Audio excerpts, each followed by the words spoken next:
Good afternoon.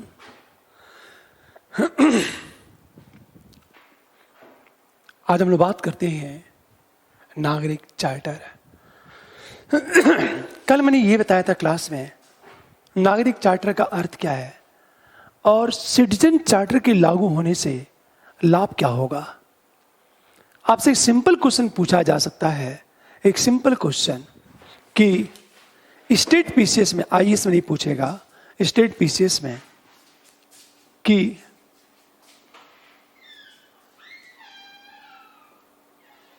नागरिक charter प्रशासन को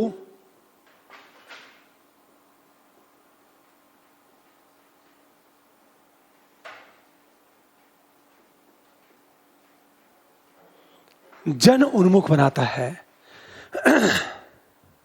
हमेशा ध्यान इस बात को, सिटीजन चार्टर प्रशासन को जन उन्मुख बनाता है तथा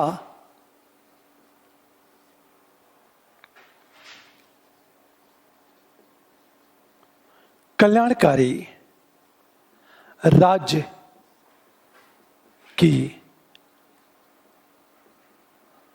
अवधारणा को मजबूत करता है। स्पष्ट करें। एक सामान्य क्वेश्चन ही पूछा जाएगा, स्पष्ट करें।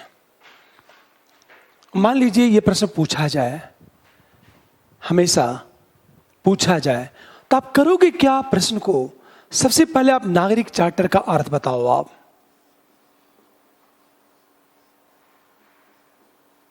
अर्थ सेकेंड पैरे में जब आओगे तो यह बताओ कि नागरिक चार्टर प्रशासन को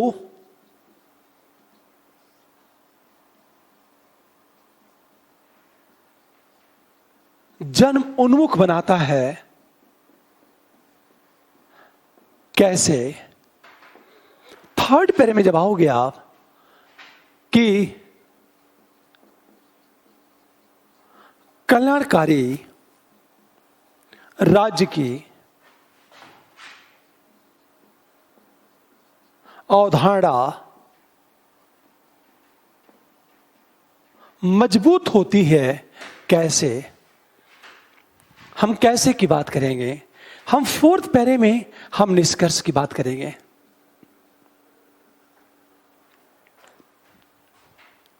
एक बात मैं कहना चाहता हूं, अब जो कुछ भी पढ़ो प्रश्नों से खेलना सीखो। आप कि प्रश्न कैसे पूछे जा सकते हैं। फिर मैं कहना चाहता हूं कि जिन जिन बच्चों का सिलेक्शन होता है ना, उन्हें शब्द की मीनिंग क्लियर होती है और वो शब्दों से खेलना सीखते हैं। वो ये चीज आपको करना होगा। आप किसी भी टर्म्स को समझो तो प्रश्न क्या बनेगा, आंसर कैसे चलेगा, ये जरूर सीखो आप। जैसे गवर्नेंस में कम से कम 20 नंबर का प्रश्न या 30 नंबर का प्रश्न पूछा जाता है और पूरा गवर्नेंस 15 घंटे की क्लास में खत्म हो जाती है। मतलब 3 घंटे की क्लास पर डे ली जाए तो 5 क्लास में गवर्नेंस खत्म हो जाएगा। मैं चूंकि केवल 1 घंटे की क्लास ले रहा हूं या 50 मिनट की, तो हो सकता 15 क्लास लग जाइए, पर है टॉपिक बहुत आसान। अब इसको देखो आप, यदि प्रश्न ये पूछा गया, ये स्टेट पीसीएस में पूछेगा, आप सबसे पहले बताओ सिटीजन चार्टर का अर्थ क्या है एक लाइन में। जब सेकेंड पैरे में जब आओगे तो सेकेंड पैरे में नागरिक चार्टर प्रशासन को जन उन्मुख बनाता है। कैसे? तो आंसर कैसे चलेगा? सेकेंड पैरे में नागरिक चार्टर प्रशासन को जन उन्मुख बनाता है जैसे जैसे। तीसरी चीज, कल्याणकारी राज्य की अवधारणा मजबूत होती है। क्यों और कैसे? अंत में आप निष्कर्ष की बात करोगे। आप, मैं इसका आंसर बोल रहा हूं मैं, और जब फर्स्ट पैरे के बाद जब सेकेंड पैरे में आऊंगा तो पैरा कैसे इंटरलिंक होगा, यह ध्यान देना है। इस बात को देखो आप, पहली बात ध्यान सुनो इस बात को। नागरिक चार्टर, नागरिक चार्टर एक ऐसा चार्टर है जिसमें सेवा प्रदाता, सेवा की गुणवत्ता, सेवा की कीमत, अवधि, शिकायत निवारण की उचित व्यवस्था का प्रावधान होता है। फर्स्ट पैरा, इतनी बातें लिखनी है आपको। मैं जब सेकेंड पैरे में आऊंगा, फिर मैं सेकेंड पैरे में आ रहा हूं। नागरिक चार्टर प्रशासन को जन उन्मुख बनाता है, क्योंकि या जैसे कुछ भी कह लो आप। नंबर 1 बात, 1 2 3 4 की बात करें हम लोग, हमेशा ध्यान दो, नंबर 1 की बात करें। नागरिक चार्टर के कारण प्रशासन जवाबदेही बनता है। जवाबदेहिता के कारण उत्तरदायित्व, प्रणामता पीपुल फर्स्ट की भावना होती है और जन कल्याण प्राथमिक हो जाता है।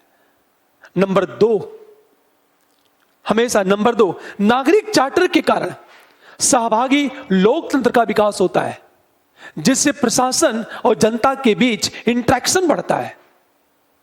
परिणामता प्रशासन जन समस्याओं को समझते हुए उसके अनुरूप नीति का निर्माण करता है। इतनी बातें मैं बोल रहा हूं, देखो आप जो सब कुछ पढ़ चुके हो आप, कुछ भी नया चीज में नहीं बता रहा हूं। नंबर 3 की बात करें, यह प्रशासन को जन उन्मुख बनाता है। नंबर 3, नागरिक चार्टर के कारण नौकरशाही संस्कृति की जगह लोकतांत्रिक संस्कृति का विकास होता है, जहां अहम की भावना नहीं होती, सत्ता का विकेंद्रीकरण होता है।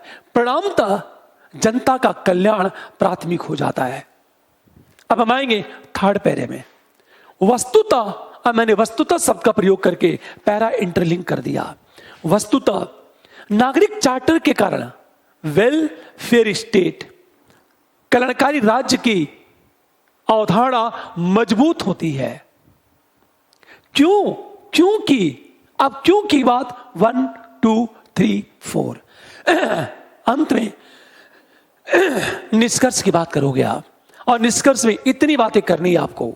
निष्कर्ष में ये जितनी बातें, इसलिए शब्द का प्रयोग करके पैरे को जोड़ दिया। इसलिए प्रत्येक लोकतांत्रिक देश नागरिक चार्टर को प्रमोट कर रहा है, तथा भारत के विभिन्न विभागों में नागरिक चार्टर को महत्व दिया जा रहा है। Answer close.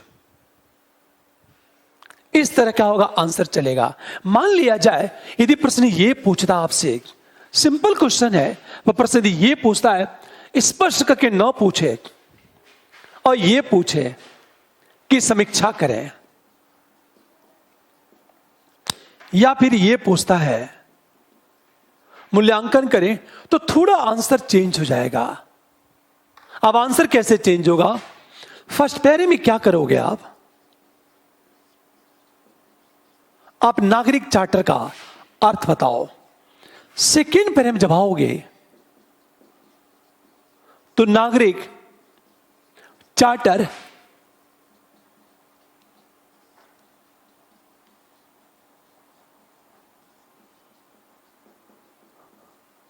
जन उन्मुख बनाता है। थर्ड पैरे में कल्याणकारी राज्य की अवधारणा मजबूत। लेकिन तीनों पैरा यदि 200 वर्ड्स में आंसर पूछ रहा है आपसे, 200 शब्दों में यदि आंसर पूछ रहा है आपसे, तो इसको क्या करना, ये तीनों पैरा मिलकर के 80 से 90 शब्दों में आंसर लिखना है। अब हम आएंगे चौथे पैरे में और समीक्षा करेंगे।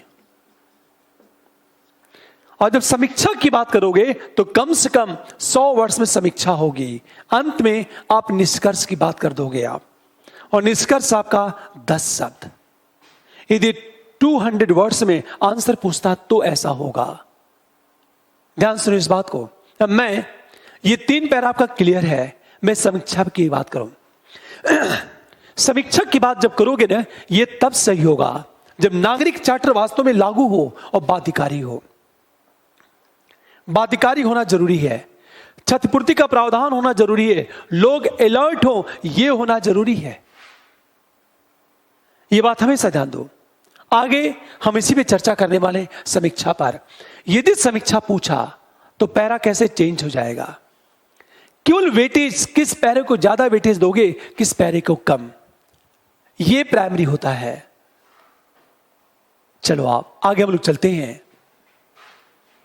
लेकिन मान लिया जाए आपसे प्रश्न ये पूछता है, मान लिया जाए आपसे प्रश्न ये पूछता है कि नागरिक चार्टर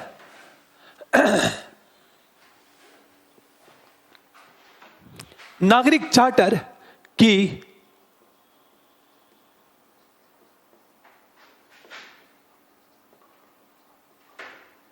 स्पर्श करती हुई भारत में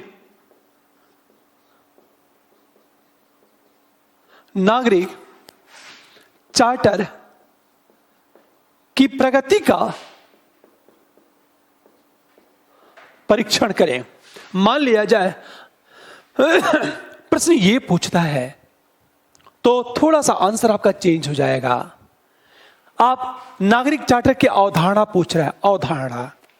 सच मानो आप सभी लोग, जो भी लड़का यूपीएससी की तैयारी करता है ना, हर लड़का मेहनती होता है, मेहनत में कमी नहीं होती है। बेचारा मार कहां खाता है कि रीजन ये कि पूछ कुछ और रहा है, उसे ये नहीं समझ में आता कि क्या छोड़ूं और क्या लिखूं।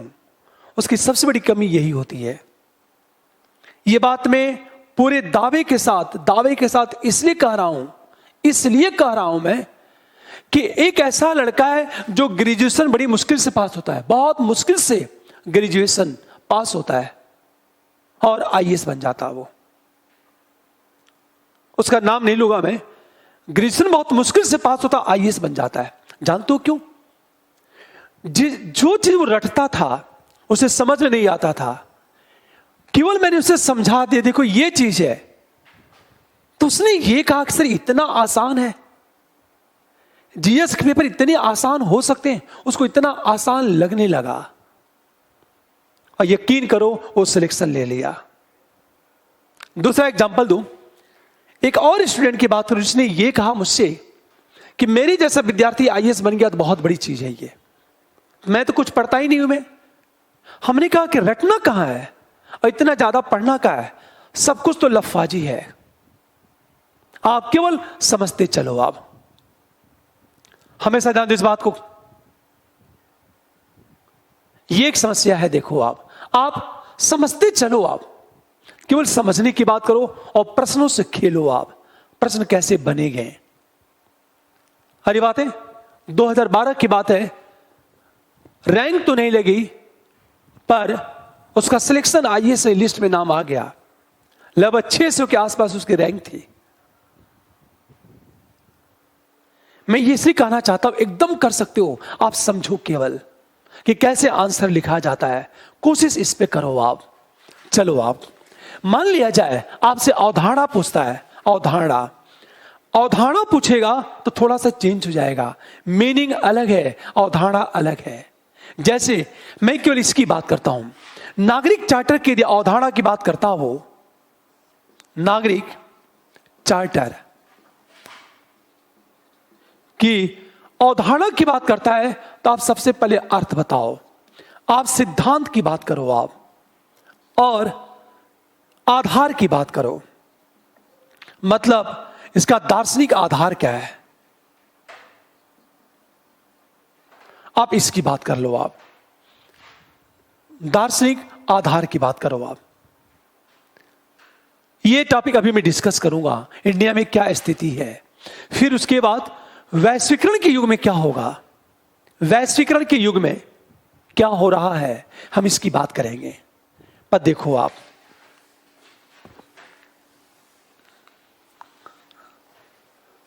अब हम बात करते हैं नागरिक चार्टर का सिद्धांत। जब हम नागरिक चार्टर के सिद्धांत की बात करेंगे, नागरिक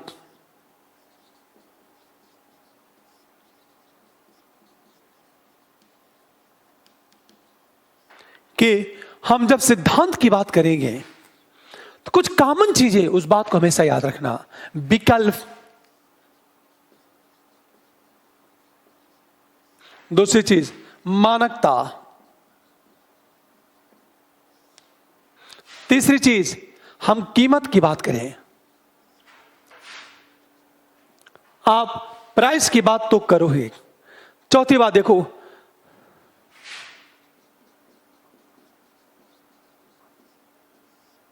नागरिकों के प्रति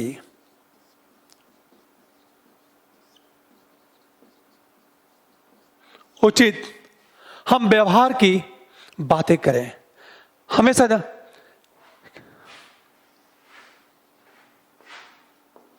सेवा प्रदाता का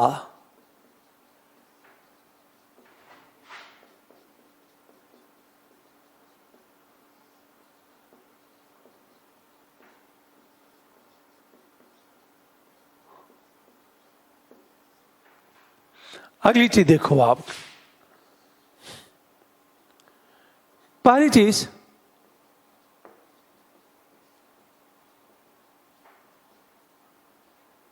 सेवा संतुष्टि, ये इसके सिद्धांत हैं, नागरिक चार्टर का सिद्धांत। इसमें सबसे पहले हम विकल्प की बात करते हैं। विकल्प का मतलब क्या होता है कि जनता के समक्ष अनेक विकल्प का उपलब्ध होना। ये नहीं ये विकल्प है, विकल्प होना चाहिए। नंबर 2, मानकता। मानकता का मतलब ये है क्वालिटी। जब एक सर्विस प्रोवाइडर या एक ब्यूरोक्रेट यदि सेवा दे रहा है तो उसकी क्वालिटी क्या है, हम मानकता की बात करेंगे। तीसरी चीज हम कीमत की बात करेंगे, उसकी प्राइस क्या है, उसकी प्राइस क्या है, आप जो सर्विस दे रहे हो उसकी कीमत क्या है। चौथी चीज नागरिकों के प्रति हम उचित व्यवहार की बात करेंगे। हमेशा मतलब एक सर्विस प्रोवाइडर, जैसे डीएम भी एक सर्विस प्रोवाइडर है, पुलिस भी एक सर्विस प्रोवाइडर है। पुलिस प्रशासन सेवा प्रदाता है, डीएम एक सेवा प्रदाता है, वह भी एक सर्विस प्रोवाइडर है। तो नागरिकों के प्रति उचित व्यवहार की बात करो आप।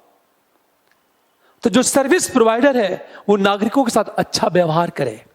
और तीसरी अगली चीज देखो, जो सर्विस प्रोवाइडर है सेवा प्रदाता का नागरिकों के प्रति जवाबदेह होना। अंत में देखेंगे, मुझे सेटिस्फेक्शन चाहिए, मुझे संतुष्टि चाहिए। आप जो सर्विस देते हो उससे मुझे संतुष्टि मिलनी चाहिए। फॉर एग्जाम्पल, भोजन अच्छा है और मैं संतुष्ट हो गया तो मैं ये कहता हूं भोजन बहुत अच्छा है। ये नागरिक चार्टर का सिद्धांत है। विकल्प, मानकता, कीमत, उचित व्यवहार और नागरिक के प्रति जवाबदेह। जो आपका कस्टमर है, कस्टमर के प्रति आपकी जवाबदेहिता है। अंत में हम ये कहें सर्विस सेटिस्फेक्शन की बात करें।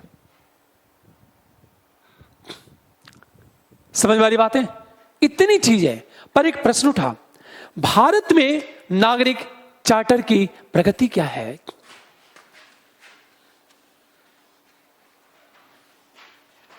देखो आप, भारत में नागरिक चार्टर का विकास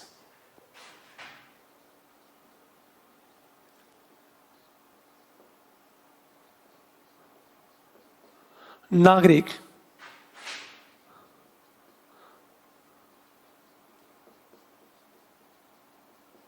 के विकास की बात करते हैं।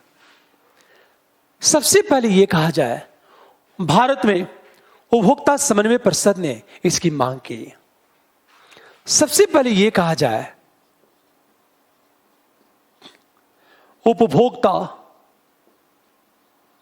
समन्वय परिषद ने इसकी मांग की।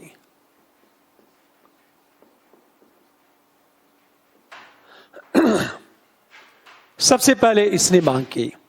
उसके बाद क्या हुआ, कॉमन कॉज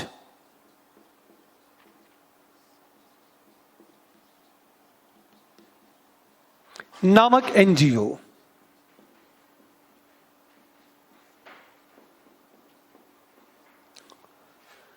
कॉमन कॉज नामक एनजीओ ने इसकी मांग की हमेशा।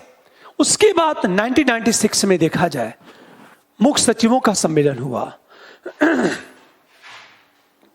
1996 में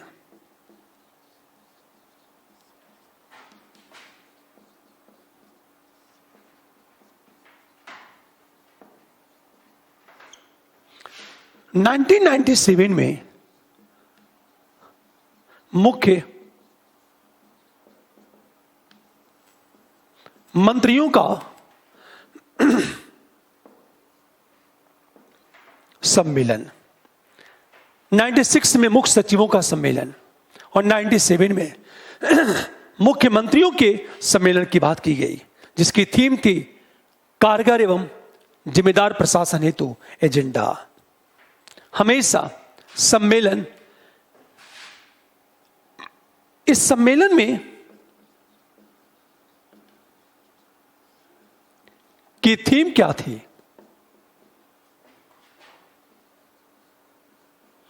कारगर एवं जिम्मेदार प्रशासन हेतु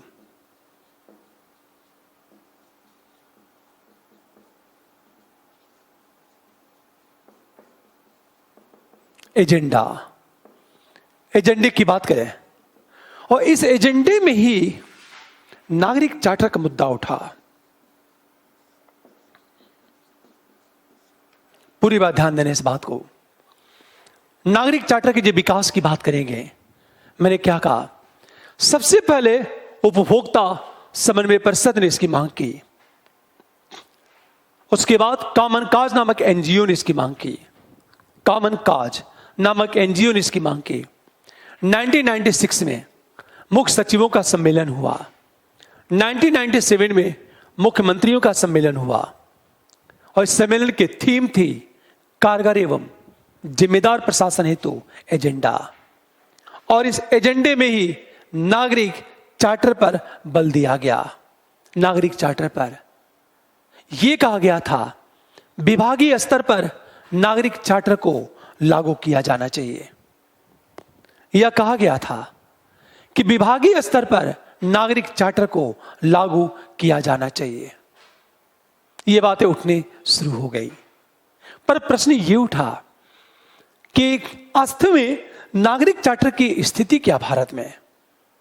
सिटीजन चार्टर की बात तो की गई हमेशा, लेकिन क्या वास्तव में जितने भी ऑर्गेनाइजेशन हैं, जितने भी विभाग हैं, उन सभी विभागों में नागरिक चार्टर के अनुरूप काम हो रहा है या नहीं हो रहा है? ध्यान से सुनो इस बात को। अब एक प्रश्न कि भारत में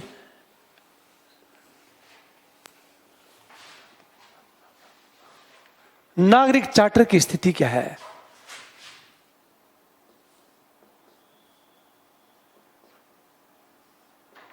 देखो आप, भारत में नागरिक चार्टर की स्थिति क्या है?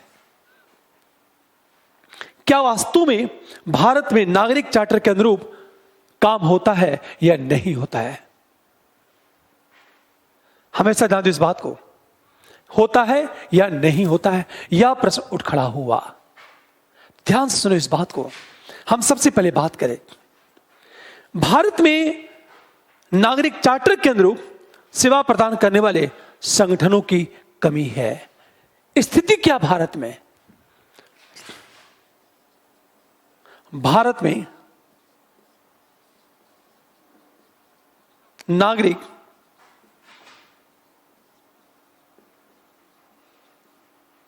के अनुरूप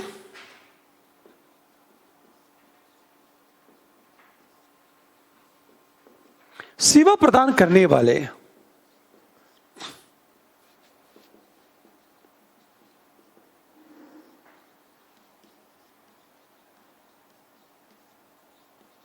संगठनों की कमी है।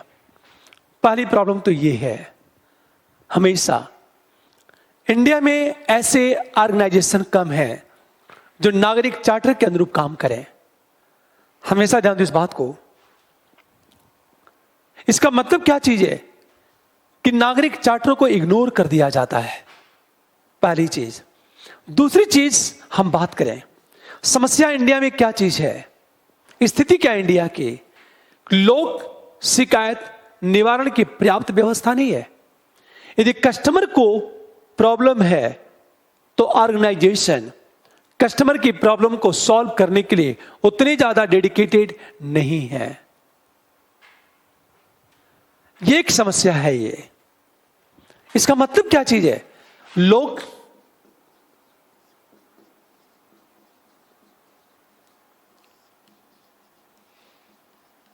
निवारण की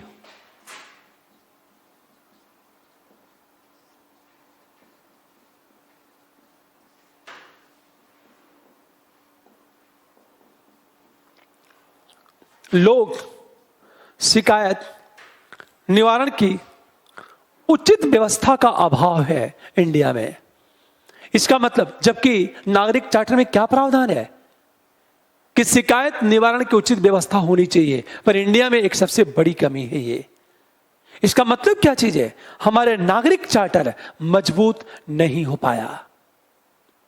हम तीसरी चीज, समस्या ये इंडिया में कि जो भी नागरिक चार्टर है, नागरिक चार्टर में क्षतिपूर्ति का प्रावधान नहीं है। देखो आप, ये नंबर 1, नंबर 2, नंबर 3 देखो समस्या क्या है इंडिया में।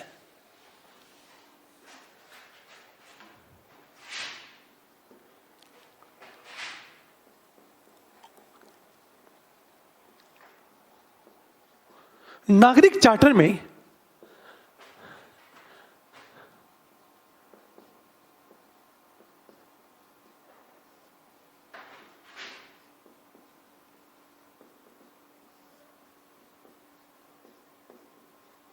क्षतिपूर्ति का प्रावधान नहीं है।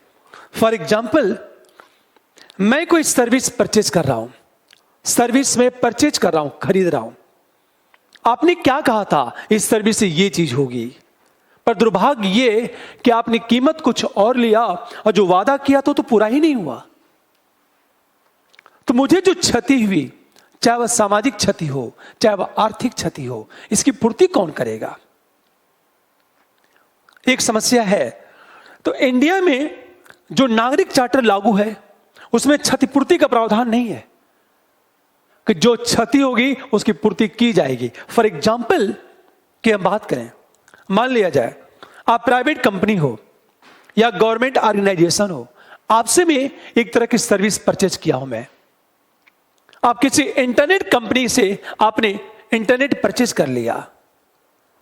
यदि आप इंटरनेट परचेज कर लिया आपने, पर दुर्भाग्य क्या है कि जब आपका एग्जाम का समय था तो इंटरनेट गायब हो गया, तो आपका एग्जाम छूट गया। एग्जाम छूटने से आपका 1 साल लॉस हुआ, पैसा भी गया, टाइम भी गया। तो आपकी जो क्षति हुई उसकी पूर्ति कौन करेगा? क्या आप 1 करोड़ रुपए के मुआवजे का दावा कर सकते हो? नहीं। इसका मतलब यह है, इंडिया में जितने भी सिटीजन चार्टर हैं उसमें क्षतिपूर्ति का प्रावधान है ही नहीं। एक सबसे बड़ी कमी है ये। और जब तक क्षतिपूर्ति का प्रावधान नहीं होगा तब तक कंपनी या ऑर्गेनाइजेशन नागरिक चार्टर के प्रति जागरूक, संवेदनशील नहीं होगी। नंबर 4 की बात करें, हमेशा नागरिकों में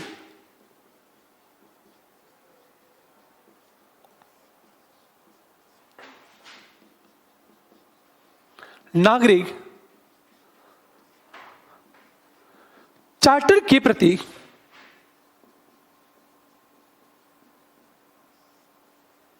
जागरूकता का अभाव।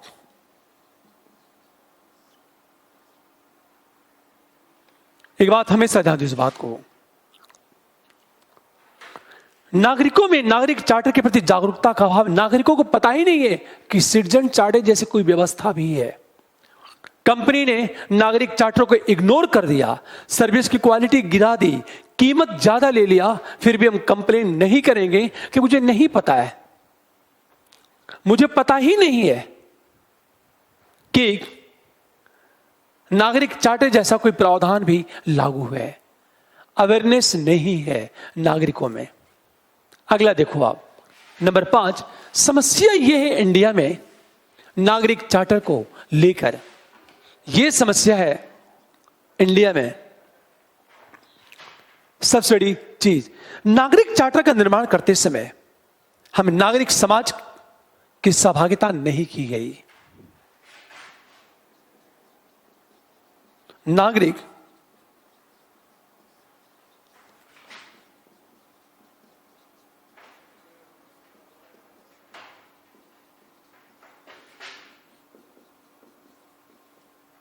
नागरिक समाज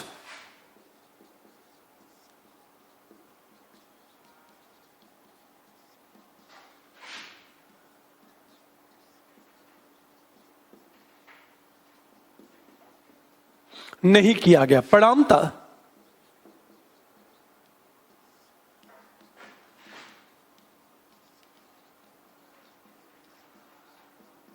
जन आकांक्षा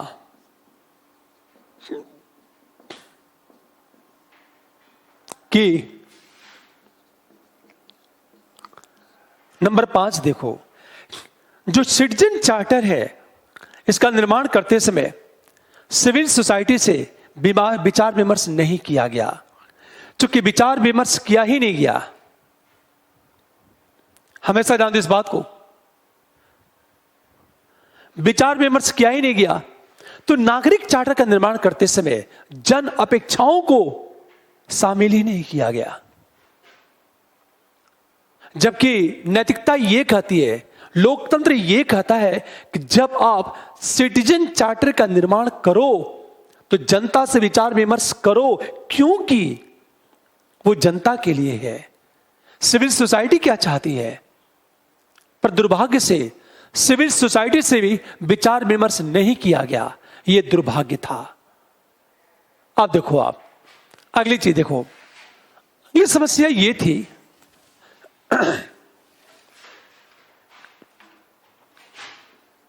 छह की बात करें, नागरिक चार्टर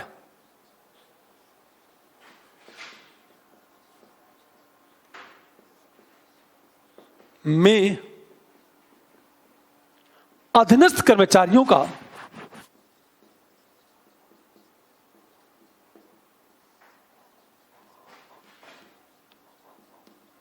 सहयोग नहीं लिया गया। हमेशा नागरिक चार्टर के निर्माण में अधीनस्थ कर्मचारियों का सहयोग नहीं लिया गया। परिणामतः